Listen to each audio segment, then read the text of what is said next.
आज कदाचित प्रशांत कोरटकर यांना जे आहे ते या ठिकाणून अटक देखील होऊ शकते आणि तो फोन कॉल केला गेलेला जो लोकेशन होता तो नागपूरचाच होता असं जे आहे ते कोल्हापूरहून आलेल्या पथकाकडनं एकूणच सांगण्यात आलं आहे। आता कोल्हापूरचं पथक जे आहे ते प्रशांत कोरटकर यांच्या घराची पाहणी करून आता जे आहे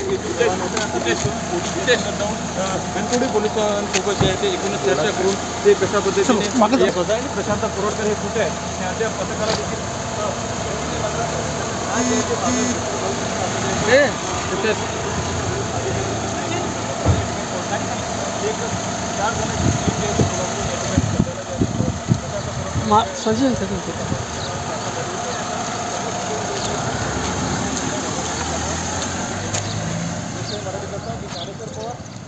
मागे मागे कोल्हापूर पोलीस जे दाखल झालेले आहे आणि आता सीसीटीव्ही सुद्धा ताब्यात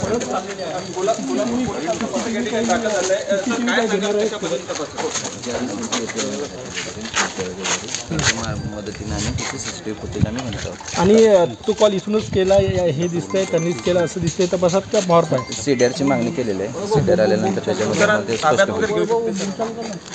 हो घेणार आहे। त्यांना मिळाल्यानंतर नाही सध्या त्यांचं मोबाईल स्विच ऑफ असल्यामुळे त्यांचं काही लोकेशन नाही सर। अगोदर तपास ठेवला ते तपासात निष्पन्न झाले सर। हो हो ठीक आहे। कुठलं लोकेशन होतं सर? नाही